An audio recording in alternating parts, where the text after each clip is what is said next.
Right right sir right Srinivas sir నమస్కారం sir నమస్కారం. నమస్తే. ఏంటి సార్ ఎట్లా చూస్తున్నారు ఈ కేసు? అంటే ఇంతకాలం మరి వీళ్ళు బయటకు వస్తే ఏమైనా సాక్ష్యాలను ప్రభావితం చేయొద్దని కోర్టు చెప్పినప్పటికీ కూడా ఎలా ఉండే అవకాశం ఉందంటారు? దీంట్లో ఇంకేదైనా స్ట్రాటజీ ఇవన్నీ కూడా మాట్లాడుకునేవి అవి ఉందా లేదా తెలియదు, కానీ మీకేమనిపిస్తోంది ఇప్పుడు వాళ్ళు బయటకు రావడం? ముందుగా మీకు ప్యానల్ మిత్రులకు ఏబిఎన్ వీక్షకులకు అందరికీ నమస్కారం సార్. నమస్తే. బాలకోట గారికి అభినందనలు. లేట్గా అయినా లేటెస్ట్గా చెప్దాం. ఎందుకంటే వాజ్పేయి విషయంలో జవహర్లాల్ నెహ్రూ ఒక మాట అనేవాడు, right man in right post, right man in wrong post అనే నడుస్తుండే. చంద్రబాబు కూడా అనేక సందర్భాలు అదే అంటుంటారు, right man in right post. Balakota గారు మరి ఆ పోస్ట్లో పెట్టడం అనేది సరే. ఇక wrong man in right post అంటే ఇక జగన్మోహన్ రెడ్డి, లేకపోతే ఈ ధనంజయ రెడ్డి, ఈ కృష్ణమోహన్ రెడ్డి, వీళ్ళని చూడాలా. ఇక్కడ ఒకటి మన ముప్పాల్ గారు కూడా గతంలో చెప్తుంటారు జస్టిస్ కృష్ణయ్య గారి గురించి. ఆయన చెప్పిన ఏదో ఎక్సెప్షన్ లేకపోతే rule, bail is rule, jail is exception అంటూ ఉంటారు. ఇక్కడ ఒకటి ఈరోజు స్కూల్ ఆఫ్ లాలో ఒక చిన్న ప్రసంగం చదివాను, ఏదో పేపర్లోనే వచ్చింది. ఏది అక్కడ ఉన్నటువంటి లెక్స్పోజియం అనే మీటింగ్లో ఎక్స్ సీజే మాట్లాడినట్టున్నారు. 5 రూకలు ఈరోజు నేరస్తుని సృష్టిస్తే 10 రూకలు రేపు వారి మరకని చెరిపేస్తాయన్న నానుడి ప్రస్తావించారు. 5 రూకలు నేరస్తుని సృష్టిస్తే, రూకలంటే రూపాయలు, 10 రూపాయలు ఆ మరకని చెరిపేస్తాయి అన్న నానుడి ఇక్కడ అప్రస్తుతమైన అసందర్భమైన ఏ విధంగా ధనస్వామ్యం, ఏ విధంగా ఇన్ఫ్లుయెన్స్, డబ్బుది ఇక్కడ ఎలా ప్రభావం చూపిస్తోందనేది వ్యవస్థపై పడుతున్నటువంటి మరక. అది అన్ని వ్యవస్థలు ఇవాళ మరి డబ్బుకు దాసోహం అనడం అనేది దురదృష్టకర పరిణామాల నేపథ్యంలో వీటన్నిటిపైన ఇవాళ ఉన్నత స్థాయిలోనే జరగాలి సమీక్షలు, విశ్లేషణలు. అటు రెవెన్యూ వ్యవస్థ, పోలీస్ వ్యవస్థ, లేకపోతే జ్యుడిషియరీ, ఏది వ్యవస్థ కన్నా గొప్ప ఏం కాదు కదా. ఒకటి మాత్రం వాస్తవం అన్నమాట. ఇప్పుడు ఏది ఇంట్రోలో కూడా మీరు చెప్పారు, బేతాళ కథల. ఏది బేతాళ కథ? ఎవరు బేతాళుడు? ఇప్పుడు సజ్జల రామకృష్ణారెడ్డి నిన్న ప్రెస్ మీట్లో అదే అంటాడు, లేకపోతే ఈ సాక్షి మీడియా మన బాలకోటయ్య గారు చూపించారు సాక్షి ఫుల్ పేజ్. ఏది బేతాళ కథలంటే ఇతను చెవిరెడ్డి భాస్కర్ రెడ్డి గూడూరులో 260 ఎకరాలు కొనడం బేతాళ కథ,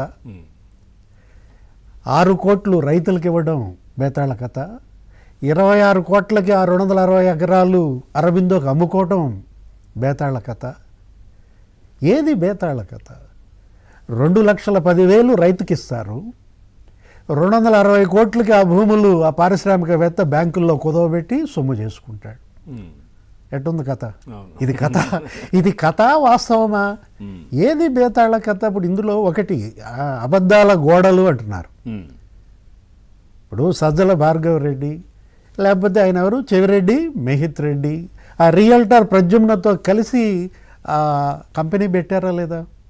shell company, Beam Space LLP ఏదో ఉంది కదా, అదే షెల్ కంపెనీయే.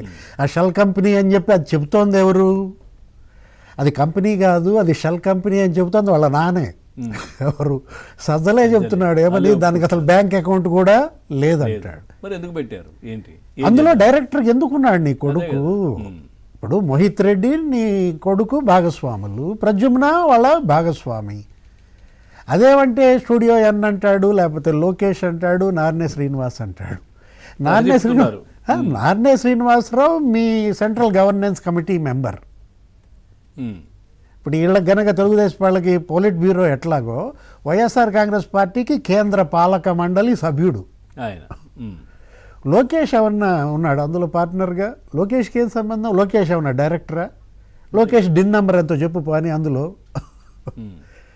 అంటే ఏంటంటే మీరు బేతాళ కథలు చెబుతూ వాళ్ళ మీద మాట్లాడితే, ఇప్పుడు బ్యాంక్ ఆఫ్ మహారాష్ట్ర పలానా account number PLR projects account, అది పిఎల్ఆర్ ప్రాజెక్ట్స్ అనే అకౌంట్లోకి 5 కోట్లు వచ్చినాయా రాలేదా? వాళ్ళదే కదా బ్యాంక్, అది కంపెనీ. డిస్టిలరీ కంపెనీ నుంచి ఎలా వస్తాయి పవన్ గారు? డిస్టిలరీ కంపెనీ నుంచి నీది సివిల్ ప్రాజెక్టులు కాంట్రాక్టులు చేసుకునేది, వర్కులు చేసుకునే కంపెనీ కదా. అసలు దానికి లింకే లేదు. ఇప్పుడు ఒక డిస్టిలరీ కంపెనీ నుంచి 5 కోట్లు ఏ విధంగా పిఎల్ఆర్ ప్రాజెక్ట్స్లోకి వచ్చాయి?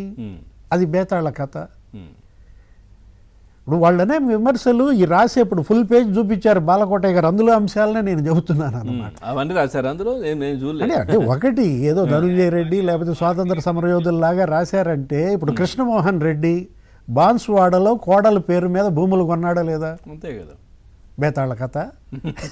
ఏది బేతాళ కథ, ఏది అబద్ధాల గోడలు?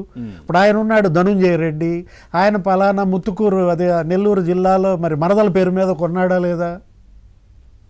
ఇప్పుడు ఈ బయటకు వచ్చిన వాళ్ళు ఎవరు? ఈ బాలాజీ గోయిందప్ప.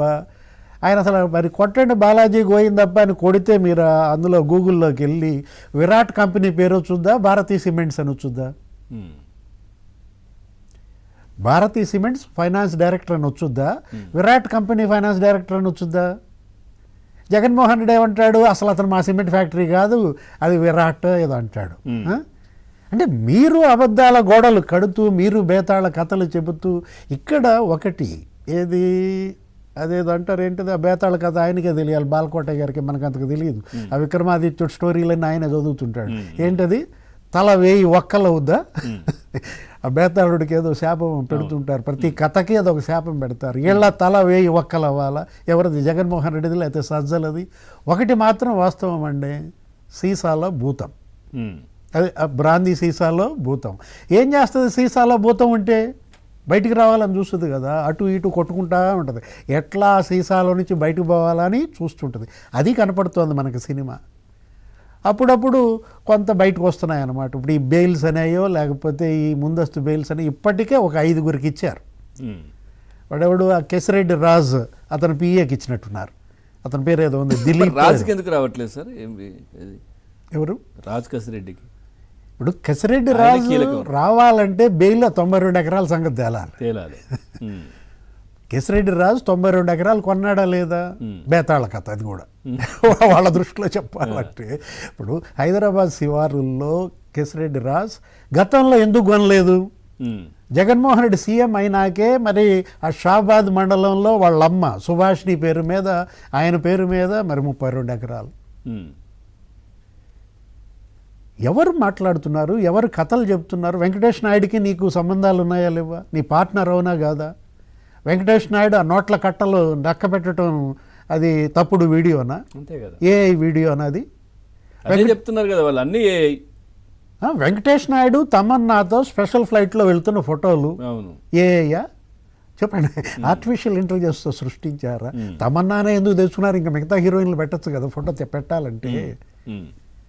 ఇప్పుడు ఒకటి మాత్రం వాస్తవం, నిన్నటిదాకా చెవిరెడ్డి భాస్కర్ రెడ్డి ఏమన్నాడు, అసలు వేద పాఠశాల నడుపుతున్నాను అంటాడు, లేకపోతే అసలు మా అమ్మ ఒట్టు పెట్టించుకుంది లిక్కర్ వ్యాపారం చేయొద్దు అంటాడు, లిక్కర్ తాగొద్దని మా నాన్నను లేకపోతే వాళ్ళు ఏదో బలయ్యారు దీనికే అంటాడు. ఇక్కడ డబ్బు, ఇక్కడ ఏంటి ఇదంతా కూడా డబ్బుకు లోకం దాసోహం. డబ్బుకు వ్యవస్థలు దాసోహం చేస్తున్నంత కాలం ఇలాగే నడుస్తుంటుంది. చూస్తారు సార్, ఇప్పుడు బయటకు వచ్చారు 2-3. సో దీంట్లో ఏమైనా ప్రభుత్వ తరపు అడ్వకేట్స్ కావచ్చు, వీళ్ళు ఏమైనా గట్టిగా సమర్థవంతంగా వాదనలు వినిపించకనా, లేదనంటే ఎట్లా చూస్తున్నారు ఇది బయటకు రావడం? ఈ చర్చ మీరు పెట్టగానే ముప్పాళ్ళ గారు ఏం చెబుతారా అని ఆసక్తిగా ఎదురు చూశా. ఏమన్నారు ఆయనే ఆశ్చర్యపోయాను అన్నాడు. ఇప్పుడు ముప్పాళ్ళ సుబ్బారావు లాంటి అడ్వకేట్లే ఆశ్చర్యపోయే నిర్ణయం అంటే అక్కడే అర్థమవుతుంది కదా. ఇక్కడ ఒకటి మాత్రం వాస్తవం, ఇది ఎక్కువ కాలం ఎవరు తప్పించుకోలేరు. వ్యవస్థని నిర్మాణాన్ని కూడా మహానుభావుడు అంబేద్కర్. ఇంకా ఏదైనా తీగ దొరికిందా? ఇంకా ఏదైనా విషయమా? ఈ సునీల్ రెడ్డి, అనిల్ రెడ్డి అంశం చాలా కీలకం కాబోతోందా? అక్కడ నుంచి ఇంకా పైకి బిగ్ బాస్ దగ్గరికి వెళ్ళబోతున్నారా? ఎట్లా? నాకు తెలిసి నేను అనుకోవటం ఏంటంటే ఒక 4 లోపలికి వెళ్తున్నారన్న.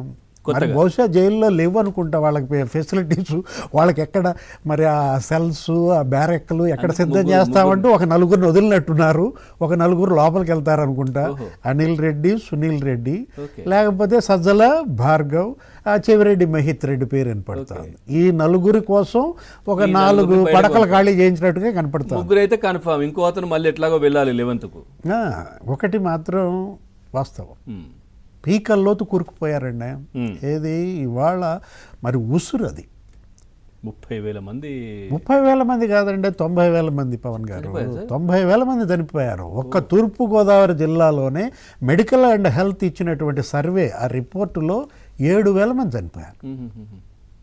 ఈ మద్యం తాగి 35 నుంచి 45 ఏళ్ల మధ్య వయస్కులు 7,000 మంది 5 ఏళ్ళు జగన్మోహన్ రెడ్డి మద్యం తాగి ఒక్క జిల్లాలో 7,000 మంది చనిపోయారంటే మరి 13 ఉమ్మడి జిల్లాల్లో ఆ లెక్కన ఆ 13 ఏళ్ళు ఎంత? 91,000 మంది అక్కడే మనకు కనపడుతున్న పరిస్థితుల్లో 45 లక్షల మంది లివర్ కిడ్నీస్ దెబ్బతిన్నాయి అన్నారు. 1 కోటి కుటుంబాలు నాశనమైనాయండి ఈ జే బ్రాండ్స్ మద్యం వల్ల. తర్వాత కిడ్నీలు ఫెయిల్ అయిపోయి ఇప్పటికీ ఉన్నారు కదా. 1 కోటి కుటుంబాలు ఆర్థికంగా నాశనం అయ్యాయి అంటే ఇది మనం చెప్తోంది కాదు. మాణిక్యం ఠాగూర్ ట్వీట్ కూడా మీరు చూశారు కదా. జగన్ లోభం, మద్యం కుంభకోణం, కర్త కర్మ క్రియ కేసిరెడ్డి రాజు కాదు, ధనుంజయ రెడ్డి కాదు, వీళ్ళంతా పావులే. కర్త కర్మ క్రియ mister and Mrs Jaganmohan Reddy అన్నాడు. అదేమంటే జగన్ ఏమంటాడు? వైల్డ్ కామెంట్స్ అంటాడు. అంతే, ఏమనొద్దు వాళ్ళని, ఏం చేసినా. ఏది వైల్డ్ కామెంట్స్? నీ రూల్ వైల్డ్ రూల్. నువ్వు చేసిన పరిపాలన క్రూర మృగ పాలన జరిగింది. 5 ఏళ్ళు జరిగింది ఆంధ్రప్రదేశ్లో, క్రూర మృగాల పాలన జరిగింది. ఇవి వైల్డ్ కామెంట్స్ కాదు. మాణిక్యం ఠాగూర్ చేసింది వైల్డ్ కామెంట్స్ అంటాడు. ఆ పొద్దు రాహుల్ గాంధీ ఏ పొద్దన్నా ఇక్కడ ఓటు చోరీ గురించి మాట్లాడా? ఏదేదో మాట్లాడతాడు. ఏ పొద్దన్నా చంద్రబాబు నాయుడు పైన మాణిక్యం ఠాగూర్ మాట్లాడా అంటాడు.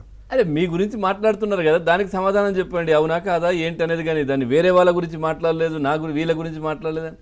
రైట్. సుబ్బారావు గారు సార్,